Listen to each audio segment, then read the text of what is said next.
mengatasi kesuraman hidup. Jangan mudah kaget, jangan mudah kagum. Sadarilah memang hidup ini macam-macam. Kadang senang, kadang susah. Ada orang baik, ada orang buruk. Tidak usah kaget. Ketika kamu kaget, pikiranmu tidak jernih. Jangan terlalu mudah kagum. Wah, kemarin kamu puji-puji setinggi langit. Sekarang kamu kritik habis-habisan. Kenapa kok bisa begitu? Karena kemarin kamu terlalu kagum.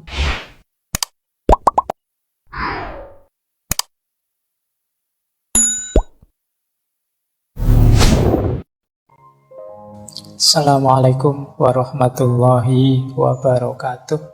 Bismillahirrahmanirrahim. Ada istilah menarik, kalau ini saya ngertinya dari dunia komputer, file save system. Ini yang ngerti komputer mesti ngerti ya. Selalu persiapkan dirimu untuk jika seandainya mengalami kegagalan. Kalau komputer itu titik file save itu begitu error tidak karu-karuan, kamu reset saja kembali ke awal, aman sudah. Kamu juga begitu. Dalam dirimu sediakan ruang untuk file save system ini. Karena hidupmu tidak tentu. Kita tidak ngerti nanti menghadapi apa, mengalami apa. Ya mungkin dalam jangkauan pengetahuan kita nyaman-nyaman saja, tapi sopo ngerti. Siapa tahu. Wong kita tidak ngerti dalam hidup kita ini nanti akan mengalami apa saja. Ya siapa tahu nanti tiba-tiba perang dunia ketiga muncul misalnya. Jangan-jangan kamu malah seneng, wah kuliah libur berarti Pak. Iya. Wong ya dunia serba ndak mesti kan sekarang. Ya kayak kemarin, tiba-tiba gara-gara virus yang sangat kecil saja jungkir balik orang seluruh dunia. Kamu tersisihkan di pojok-pojok rumahmu semuanya. Itu kalau tidak siap mental selesai kita. Maka sediakan file save system dalam diri kita. Nah, gimana Pak manusia bisa punya file save system? Kalau komputer sih gampang, ada banyak. Kemarin kita belajar banyak teori tentang ini. Mungkin bisa kembali ke episode-episode patah hati menurut banyak filosof, banyak kalangan dan lain sebagainya. Dalam rangka membangun ini, file save system. Saya kasih contoh ya, file save system. Ini saya ambil dari para filosof eksistensialis. Ini bagi saya semacam personal file save system. Membangun sistem ketangguhan dirimu. Biar kamu tidak jatuh, biar kamu tidak runtuh mengalami apapun. Ini boleh dicek di pikiran-pikirannya filosof eksistensialis seperti Schopenhauer atau Nietzsche, Kierkegaard, dan lain-lain. Yang pertama misalnya, kalau ini filsuf jalan estetis, estetika, seni, keindahan. Filsuf model ini meminta kita untuk punya sistem katarsis yang mampu membuat kita melampaui ruang waktu hidup kita. Katarsis itu semacam pelampiasan. Biasanya memang ranah katarsis ini ada di dunia estetik. Lagu, film, apalagi tari, apa saja monggo yang bisa jadi pelampiasanmu. Wah, kalau saya jenuh luar biasa Pak, biasanya saya dengerin musik yang tenang, yang syahdu, jadi rasanya melayang lupa dengan masalah. Tidak apa-apa, itulah katarsis.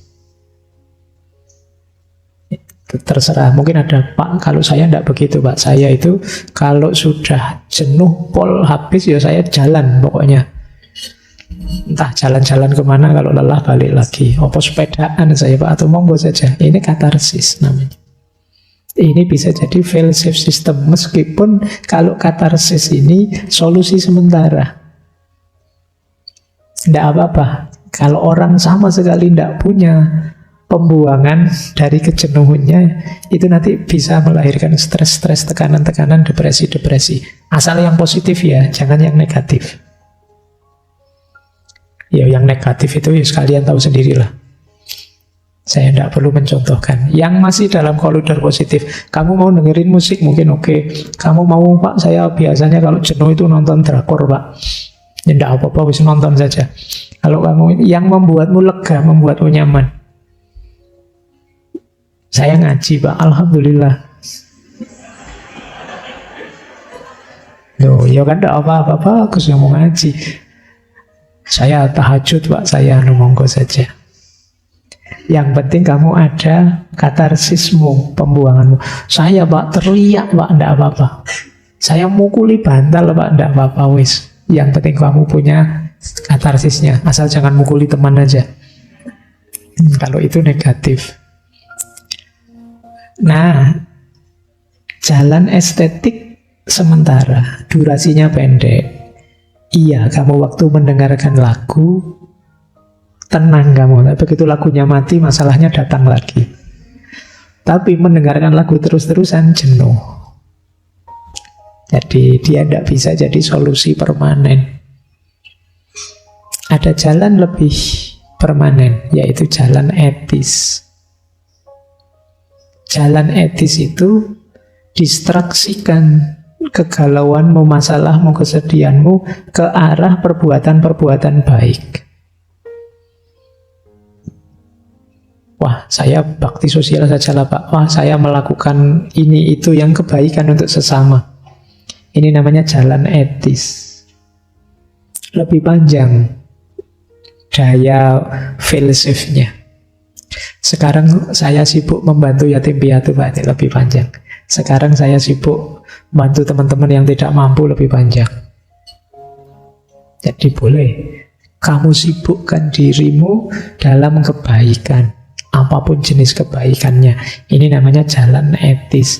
Tidak sekedar mencari katarsis, tapi juga katarsis yang membawa manfaat, maslahat untuk sesama. Ini namanya jalan etis. Ada yang ketiga, jalan asketis. Jalan asketis itu jalan spiritual sebenarnya orang menyebutnya, tapi maksudnya kamu agak menjauh sebentar dari keramaian. Yang bikin kamu suntuk luar biasa itu keterikatanmu, kemelekatanmu dalam keseharianmu. Tarik diri sebentar. Istirahatkan pikiran, hatimu, kesibukanmu sehari-hari. Ini jalan asketik. Tidak apa-apa sementara tidak ketemu temanmu. Temanmu tidak pernah kangen padamu kok. Jangan-jangan kamu minggir sebentar, mereka syukuran, alhamdulillah dia tidak ada. Jadi ayo minggir, tidak apa-apa, yuk minggir sementara untuk bersih. Kalau orang sufi ada kholwat, ada uzlah, dalam rangka pembersihan. Nanti kalau sudah tangguh, sudah kuat, tidak mudah terpengaruh, kembali lagi. Jalan asketik lebih permanen. Jadi karena nanti kita jadi tangguh mental batin kita. Ayo ya, kamu bangun sendiri. Saya tidak tahu kamu mampunya di level mana membangun fail-safe system ini. Tapi semoga kalian bisa di salah satunya ada. Jangan sama sekali tidak punya. Biar kamu tidak kesulitan nanti kalau ada masalah. Biar kamu tidak sama sekali drop jatuh. Ya syukur-syukur kamu bisa kayak ceramah dulu kalau ngaji yang dulu, kembali pada Allah, sadar untuk lebih baik gitu ya. Kayak gitu alhamdulillah kalau bisa. Tapi kan saya tahu levelmu. Kalau dipaksa terlalu tinggi malah tidak jalan. Kamu cari sendiri ya paling tidak katarsis dari estetik, etis maupun asketik. Baik, jadi ini berhubungan dengan hidup yang serba negatif tadi loh. Hidup yang kita banyak sekali ketemu kemalangan-kemalangan hidup.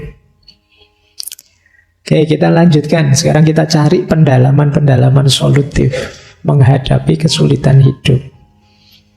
Saya awali dari sini. Kepahitan-kepahitan seperti diuraikan oleh Murphy's Law tadi ya, tidak mustahil akan kita alami, bahkan lebih dahsyat dari sekedar itu. Kita perlu kesiapan mental. Jangan sampai karena hal-hal yang tadi kita sebut receh itu, kita benar-benar drop. Apalagi untuk hal-hal kesulitan besar. Kadang-kadang kan sepele sih, tapi kita stresnya luar biasa. Sekedar laptop hang atau error saja kadang-kadang kita jengkelnya luar biasa. Apalagi listrik mati juga, apalagi sinyal error juga. Wah, itu kalau tiap hari begitu kan depresi akhirnya kalian. Baik, ini saya awali dari sini ya. Secara psikologis, mari kita yakini, mari kita mindset. Ini kalau teman-teman ingat kemarin Martin Seligman ya. Mari kita ingat-ingat dalam diri kita, kemalangan apapun yang kita alami, kesulitan hidup apapun yang kita alami, yang pertama ayo kita yakini bahwa itu sementara. Tidak ada yang permanen. Tidak mungkin orang hidup itu susah terus tidak ada senangnya, atau senang terus tidak ada susahnya. Tapi saya merasakan begitu ya Pak, susah terus hidup saya. Kalau begitu itu mindset, cara berpikirmu. Karena kamu mindsetmu negatif, yang kamu lihat dalam hidupmu yang negatif terus. Bahkan positif pun kamu lihat negatifnya. Waktunya senyum hura-hura, wong wisuda, waktunya syukuran malah kamu sumpek sendirian. Nah, itu kamu salah mindset. Mari kita yakini, bahkan seandainya memang itu kesulitan, setiap kesulitan ada durasinya. Tidak mungkin abadi. Pasti pada saatnya akan selesai. Wong sebelumnya kita juga punya banyak masalah dan sekarang selesai. Kita hidup sejak kecil itu kan dari masalah ke masalah dan kita bisa menaklukkannya.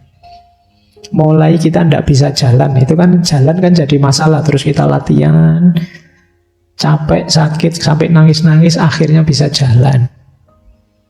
Besar sedikit latihan naik sepeda, kita jatuh bangun, akhirnya bisa naik sepeda juga.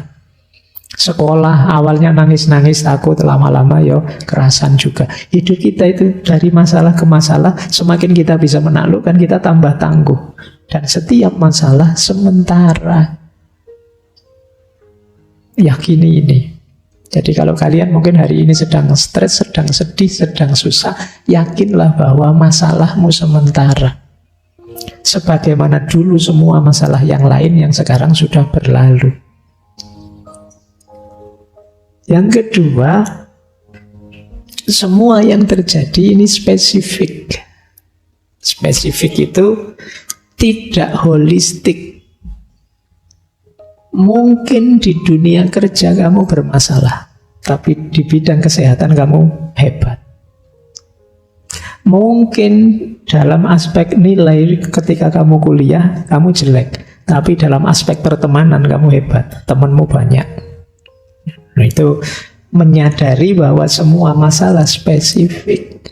Mungkin kamu tidak terlalu ganteng, tapi senyummu, semua lari kalau melihat.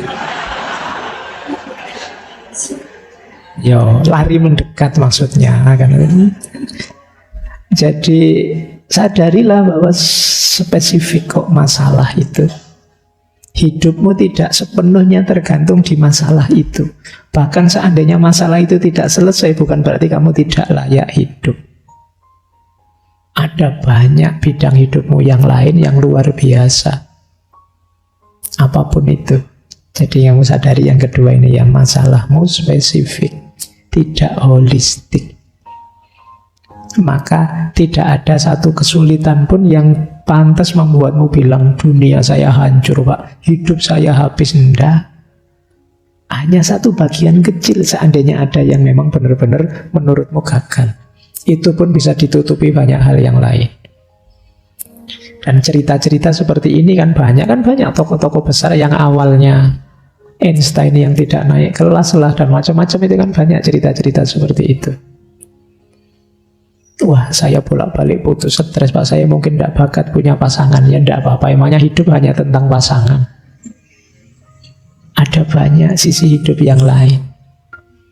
Oke ya, itu yang kedua. Ini penting kesadaran ini. Yang ketiga, semua yang terjadi tidak personal. Tidak personal itu jangan sampai kita merasa aku saja yang susah kayak gini. Orang lain juga banyak. Tidak usah khawatir. Tidak personal itu mungkin kalau bahasa kalian, jangan baper, jangan GR. Bukan hanya kamu yang susah, yang lain juga susah. Masing-masing orang punya masalahnya sendiri-sendiri. Jangan dianggap kamu saja yang susah. Kadang-kadang kan kita jadi sensi karena merasa aku saja yang susah selama ini. Dosa apa aku sama Allah kok aku dikasih gini terus. Lu yang selain kamu juga banyak dengan ujiannya masing-masing. Jangan dianggap personal. Allah kok ngincer aku terus tuh ya aku itu. Iya. Mbok yo yang lain gitu loh. Kok aku terus yang dibikin susah itu ya. Enggak. Kamu jangan kegeeran. Jadi yuk jangan dianggap personal lah. Enggak, semua orang ujian itu maknanya luas sekali. Jangan-jangan itu justru bukti sayangnya Allah padamu. Boleh diulang kembali dulu patah hati dari perspektif sufisme. Dan yang terakhir tentu saja semua yang terjadi ada hikmahnya. Ada pelajaran yang bisa kamu ambil untuk hidup jadi lebih baik dari semua kemalangan tadi. Nah, kalau itu solusi praktis yang kanan itu. Yang pertama apa? Tenang, turunkan tensi, ambil nafas dalam-dalam. Meditasi boleh untuk menenangkanmu. Kalau sulit, talk to someone, have a deep meaningful conversation. Cari teman untuk saling curhat, berbagi. Itu gunanya punya sahabat. Jadi temennya juga begitu, latihan jadi pendengar yang baik. Jangan latihan jadi ustadz, dikit-dikit ceramah, sebel temenmu nanti. Temenmu baru curhat apa, kamu sudah ceramah, waduh haram kayak gitu, qala Allah Ta'ala. Nggak jadi curhat temenmu, dia tambah stres. Kamu tambah ngancam neraka, kayak gitu itu neraka. Tambah depresi dia. Oke ya, cari teman yang enak diajak curhat, jadilah kalian teman yang enak dicurhati. Kalau bisa, kalau memang sulit, lakukan sesuatu yang bisa mendistraksi pikiranmu, biar tidak stuck di situ terus. Mikir-mikir apa lah, mau mikir-mikir perang Israel Palestina, mau mikir apa, mikir yang sana-sana yang biar kamu lupa sama, ngajak diskusi-diskusi apa temanmu yang biar kamu tidak stuck di masalahmu terus. Kemudian lakukan hobimu, engage in your favorite hobbies. Seneng apa, lakukan itu. Asal tidak mahal, kalau mahal duitmu habis nanti. Yo nanam-nanam apa itu kan murah, melihara ikan apa. Hobi saya moge, Pak. Ayo, abot. Besok kalau kamu kaya tidak apa-apa. Jadi engage in your favorite hobbies dan istirahatlah. Kadang-kadang kita itu kejam sekali pada diri kita sendiri. Dipaksa ini, dipaksa itu, diforsir ini, diforsir itu. Istirahatlah. Ngapain kamu secapek itu mengejar hal-hal dunia? Ambil nafas, istirahat. Entah cara istirahat yang seperti apa yang kamu inginkan, tapi istirahatlah. Baik, ini secara psikologi. Menghadapi hidup yang pahit, hidup yang penuh cobaan-cobaan, kesulitan dan kemalangan, seperti dalam Murphy's Law. Kita lanjutkan. Nah, sekarang filsafat. Ini saya kumpulkan kalimat-kalimatnya para filosof eksistensialis. Dulu pernah saya singgung kalimat-kalimat ini sebentar. Secara rasional perhatikan kalimat ini. Yang pertama, man can do what he will, but he cannot will what he will. Manusia memang bisa mengupayakan mewujudkan keinginannya, tapi dia tidak bisa ngatur saya itu harusnya ingin apa, pantasnya ingin apa. Keinginan itu ya muncul begitu saja. dari situasi di sekeliling kita. Berarti apa? Pinter-pinterlah kita mengendalikan keinginan. Karena seringkali sumber masalah kita adalah ketidakmampuan kita mengendalikan keinginan. Semakin tidak realistis keinginan kita, semakin berat hidup kita. Yo, boleh orang punya cita-cita. Ya memang para motivator meminta kita punya mimpi yang tinggi, punya cita-cita yang besar. Tapi sebesar apapun keinginanmu, pastikan masih dalam jangkauan realitas hidupmu. Kalau yang di luar itu ya nanti jatuhnya kamu stres sendiri loh. Atau boleh kamu atur, Pak, ini keinginan jangka pendek, ini keinginan jangka menengah, ini jangka panjang, ini jangka panjang. Boleh kamu atur begitu. Pak, pada akhirnya saya ingin jadi presiden misalnya. Untuk kalian mungkin masih mungkin saja. Nah, step saya pertama, target jangka pendeknya lulus cepat nilai terbaik. Jangka menengahnya saya masuk partai, Pak. Nah, sukses di situ terus baru nyalon DPR. Nah, nanti kalau sudah sukses DPR baru nanti nyalon jadi gubernur apa-apa. Jadi semoga ya bisa cepat jadi gubernurnya, biar kan masih muda boleh jadi presiden juga sekarang. Nah, terus baru ya. Jadi itu namanya target jangka pendek, jangka menengah, panjang, jangka panjang nanti. Nah, ini boleh mimpi besar tapi terukur. Jangan mimpi yang tidak terukur, yang kamu sendiri tidak tahu strategi mewujudkannya gimana. Pak, saya pingin nanti jadi konglomerat paling kaya. Ya kira-kira 10 tahun lagi lah, Pak. Lu caranya gimana? Nggak tahu, Pak. Nah, kalau nggak tahu ya jangan. Kalau tahu nggak apa-apa. Saya ada cara cepet, Pak. Yo, saya deketi saja anaknya konglomerat. Sopo ngerti mau, nanti kan saya jadi mantunya konglomerat misalnya. Nah, ya boleh kamu rancang masa depanmu, tapi yang realistis. Inginkan apapun, tapi jangan sampai keinginan yang harusnya membantumu sukses justru jadi berbalik menyerangmu, yang membuatmu putus asa. Kamu sendiri yang ngukur. Dan jangan membiasakan membandingkan diri dengan yang lain. Itu bisa blunder. Kamu ngukur dirimu sendiri saja. Karena kadang-kadang membandingkan secara positif maupun negatif itu bisa blunder. Membandingkan secara positif itu, wow, teman saya kan bisa begitu, kok sukses begitu. Iya, tapi kalau di kamu bisa saja enggak. Kamu sama dia dunianya beda. Atau secara negatif, alah Pak, teman saya itu tiap hari rebahan saja, yo akhirnya sukses. Ya temanmu nasibnya baik, kamu enggak jamin. Gitu loh. Maka yuk yang realistis saja. Itu yang pertama. Jadi ya kita memang bisa mengupayakan keinginan, tapi yang lebih penting mengontrol keinginan kita. Yang kedua, kata para filosof eksistensialis, mostly it is loss. Yang banyak memberikan pelajaran berharga pada kita sebenarnya adalah kegagalan, kekalahan. Itu pelajarannya besar. Kalau kemenangan tidak.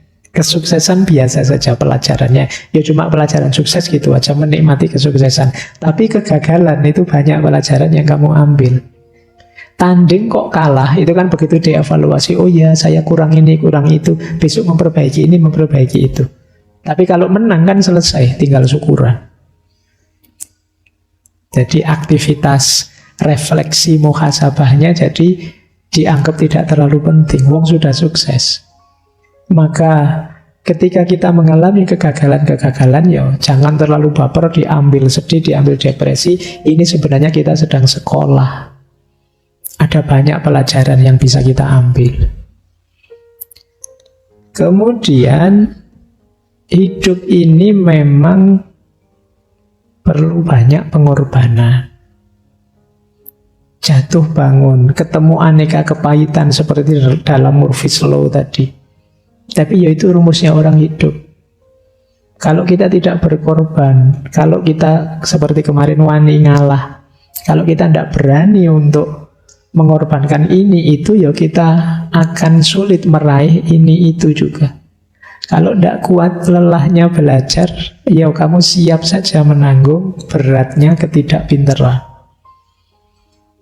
Ya memang belajar itu tidak enak. Ya memang melakukan hal-hal baik itu tidak enak. Sedekah itu tidak enak dan lain sebagainya. Tapi ada tujuan lebih besar. Ada nilai lebih besar dari situ yang bisa kamu perjuangkan. Karena itu, kalau ini Schopenhauer, there is no doubt that life is given us not to be enjoyed but to be overcome. Maka tidak diragukan lagi, hidup ini dianugerahkan pada kita tidak sekedar untuk kita nikmati, tapi juga untuk kita taklukkan, termasuk diri kita.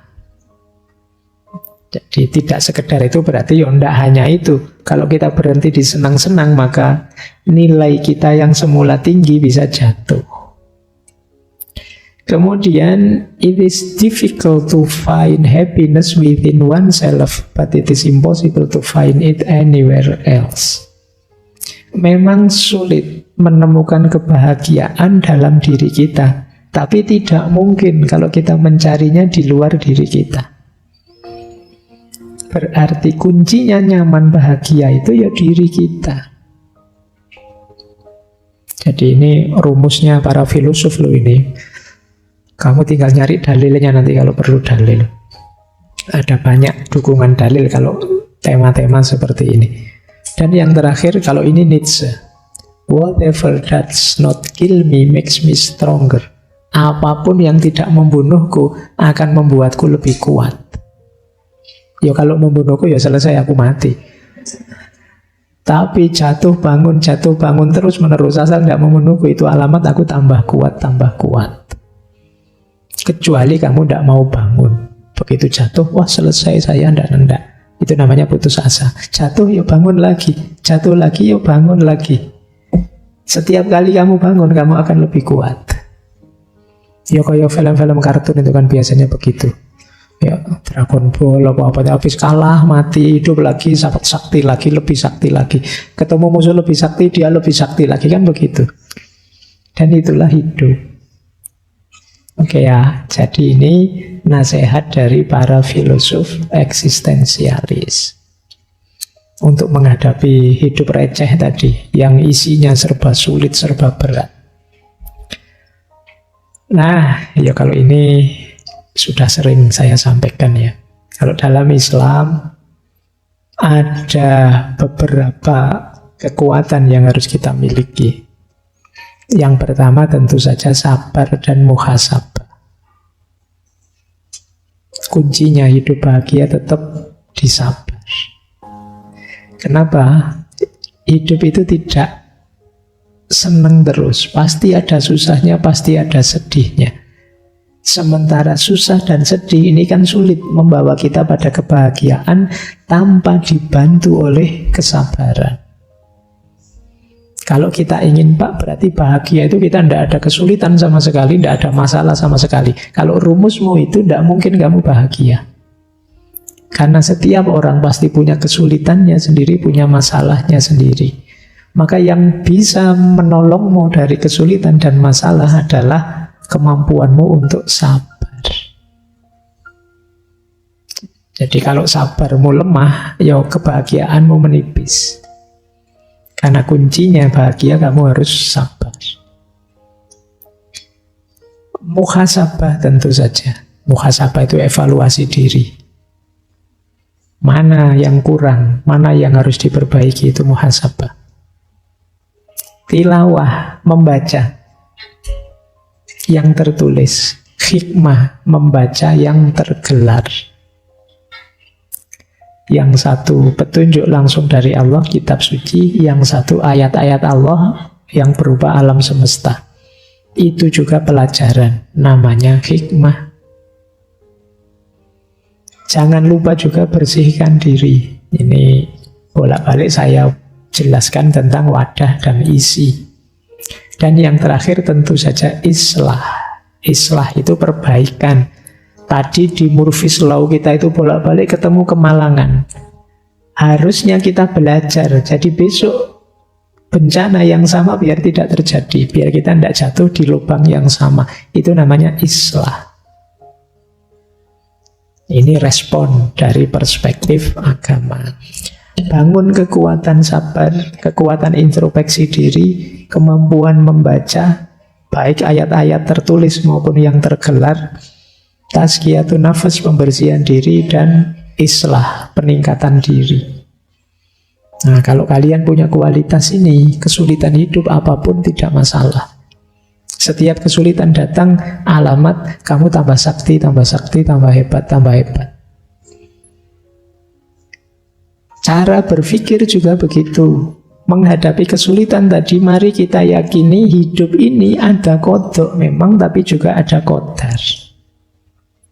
Seandainya Murphy's Law tadi memang keniscayaan hidup, memang begitu Pak. Kadang-kadang ketemu sulitnya terus, berarti itu kodok, sunatullah. Tapi jangan lupa selain kodok, dalam hidup ini ada qadar. Qadar itu intervensinya Allah.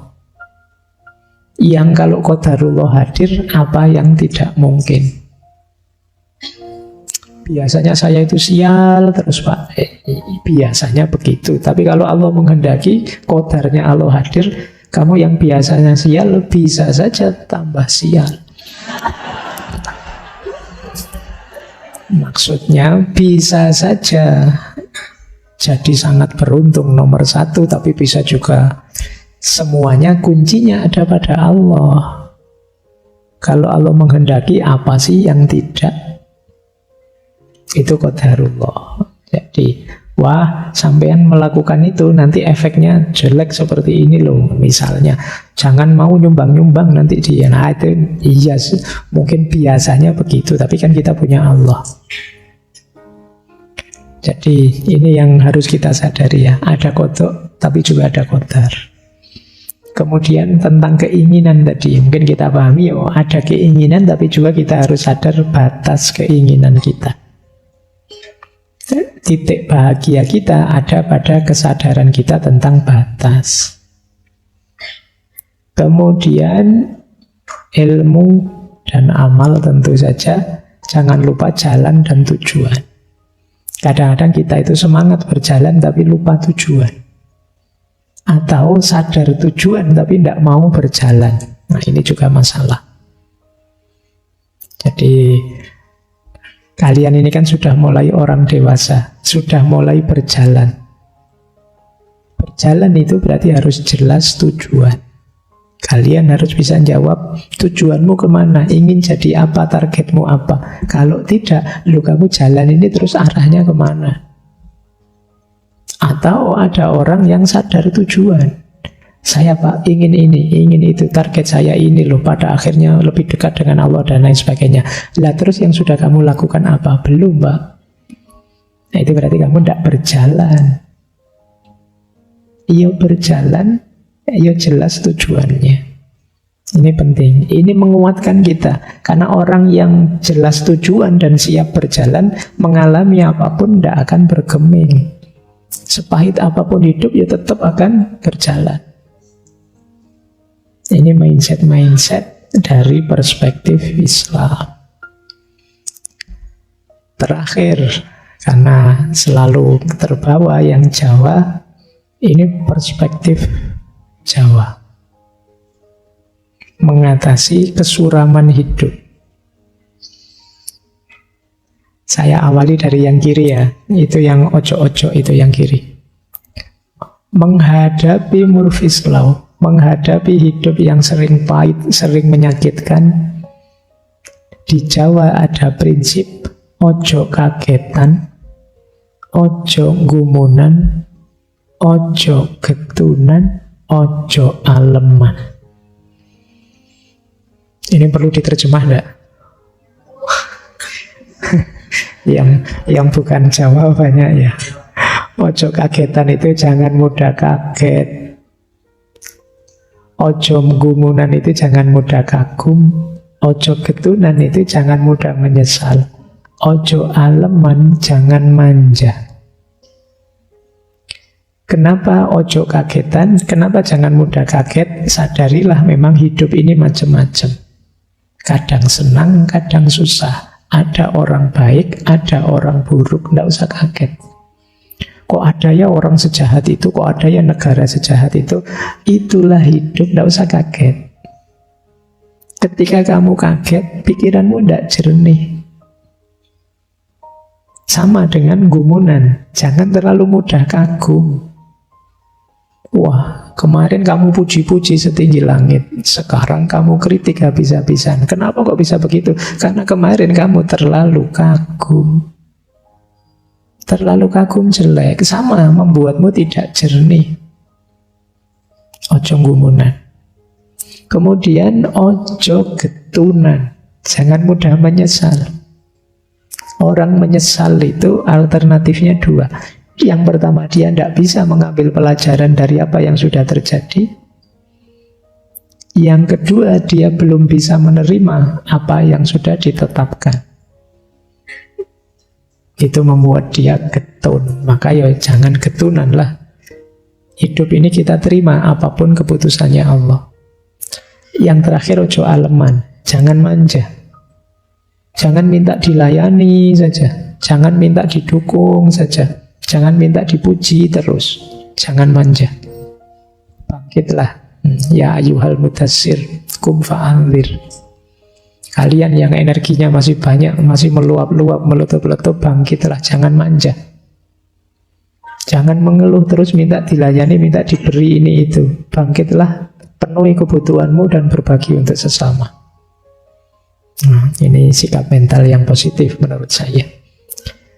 Terus yang kanan sekarang, yang tengah terakhir. Ada lagi ojo yang lain. Ojo dumeh dan ojo keminter. Ojo dumeh itu jangan mentang-mentang. Cirinya orang sombong. Pak, saya kan tidak kaya, tidak ganteng, tidak hebat. Mau dumeh apa Pak? Ayo, tidak mesti. Ada banyak orang yang bisa disombongkan, didumehkan. Misalnya mentang-mentang kamu sehat, sementara temanmu sakit, terus kamu pamer kamu bisa makan enak sakapoe misalnya. Itu namanya dumeh. Jangan mentang-mentang. Mentang-mentang kamu apa gitu, banyak. Bahkan ada orang, mentang-mentang kamu baik, terus kamu menyakiti yang lain. Mentang-mentang amalmu banyak, terus kamu itu termasuk dumeh juga. Ojo dumeh, akan menyulitkanmu sendiri. Dan ojo keminter. Keminter itu sok tahu. Kalau tidak tahu, bilang saja tidak tahu. Keminter itu menyusahkan yang lain, juga menyusahkan dirimu. Jangan-jangan orang nganggep kamu pinter beneran. Itu repot beneran loh kamu. Nanti kamu ditanya-tanya, dimintai petunjuk dan lain sebagainya. Jadi jangan keminter. Kalau memang tidak tahu, jawab saya tidak tahu, mohon maaf. Dan itu tidak menjatuhkan namamu, tidak usah khawatir. Justru kamu jujur daripada kamu menyesatkan orang. Kalau belum terlalu yakin, ya tidak usah disampaikan. Dan dua yang terakhir dari yang kiri kanan, eling lan waspada. Sadar terus, waspada terus. Sadar itu, eling itu orientasi ke atas. Sadari hakikat dirimu, hubungannya dengan Tuhan, Tuhan yang selalu mengawasi dan lain sebagainya. Waspada, sadarilah kenyataan sekelilingmu, jangan sembrono. Semua yang terjadi, yang negatif-negatif dari Murphy's Law tadi, mungkin karena kita sembrono. Tidak eling lan waspada. Terakhir, masih ada 3 keyword dari falsafah Jawa untuk kita hidup nyaman meskipun banyak kepahitan-kepahitan. Yang pertama tadah, yang kedua peradah, yang ketiga ora wegah. Tadah itu siap menerima apapun yang terjadi. Saya Pak sedih ya siap, senang apalagi. Gagal saya siap Pak, sukses apalagi. Itu namanya tadah. Ini disaster management tadi. kesiapanmu menghadapi termasuk yang pahit-pahit. Biar kamu bisa tadah, bisa mewadahi apapun anugerahnya Allah padamu, baik berupa kesuksesan maupun kegagalan. Kalau sudah tadah, kamu harus peradah. Peradah itu artinya repot. Kamu mau repot, makanya ada peribahasa anak polah bobo keperadah. Anak polah bobo keperadah itu anaknya yang banyak tingkah, bapaknya yang repot. Anaknya yang mukul gurunya, akhirnya bapaknya yang dipanggil-panggil ke sekolahan, dipanggil-panggil ke kantor polisi. Itu namanya anak polah bobo keperadah. Nah, peradah yang kedua ini maksudnya apa? Yo, kalian harus mau repot, mau capek, siap berjuang, siap berikhtiar, berusaha. Itu namanya peradah. Jangan nyari enaknya saja. Jadi biar hidupmu nyaman, ya harus mau peradah. Yang terakhir, ora wegah. Ora wegah itu tidak males. Nah, kalau ini sudah puncak, kalau sudah sampai males ini penyakit yang paling sulit disembuhkan. Males. Disuruh baca sama dosennya, males Pak. Suruh bikin tugas, males Pak. Suruh ini itu males Pak, dan tidak ada obatnya. Seperti saya bilang, satu-satunya obat paling ampuh untuk males adalah jangan males. Tidak ada triknya sudah. Paksa dirimu untuk peradah.